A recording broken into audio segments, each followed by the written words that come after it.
आता मंत्रालयात किती पर्सेंट द्यायला लागतात मंत्रालयात तरी 5% आसपास द्यावं आणि लागतं. खाली किती वाटावे लागतात? खाली पण जातात तरी 16% आसपास असतात. 16%. 16%च्या आसपास जातात. 16%. मग दोघांकडनं समजून घेऊ आपण. जेईला किती?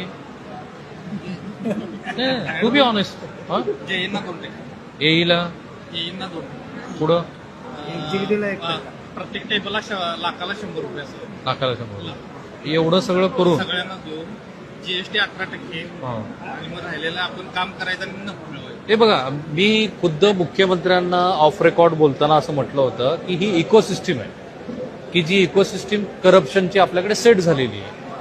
कुणाची इच्छा असो किंवा नसो, त्यांची क्षमता असो किंवा नसो, आता कोणी दुरुस्त करेल असं मला वाटत नाही. ही वस्तुस्थिती लक्षात घेऊन या इकोसिस्टीम मध्ये हे जे तरुण मुलं काम करतात त्यांना लक्षात घेऊन या मंडळींचे पैसे आपल्याला कसे देता येतील हे बघायला पाहिजे. त्या म्हणाले की मंत्रालयात 5%, पण हल्ली तो रेट वाढत चालला असं कळलं मला. हो, आता गेल्या वेळी 2% होता, आता 5% रेट झालाय.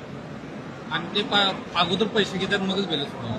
हे सगळ्या पक्षाच्या मंत्र्याकडे आहे ना? सगळीकडे भाजपमध्ये पण आहे. सगळीकडेच आहे. ते जे सांगतात आम्ही काय पार्टी विथ डिफरन्स वगैरे नाही असं नाही, ते तर पहिल्यांदा घेतलं. वा, म्हणजे भाजपचे पहिल्यांदा गेले. पहिल्यांदा. नंतर 2 नंबरला का सगळे 2 सगळे 3? सगळे सगळे सगळे त्यातच एका आहे. लाईनला झालेले हा? सगळे एका लाईनला एका आहे. लाईनला. कुणी कुणाला नावं ठेवायचं काही नाही. नाही. जकास. आणि आमदार खासदारच मोठे हा? भाजपाला तर जास्त झालंय. हे बरोबर आहे का? हो 100% भाजप आल्यानंतर जास्त झालं. जास्त झालेला आहे. अरे शुअर अबाउट एक मिनिट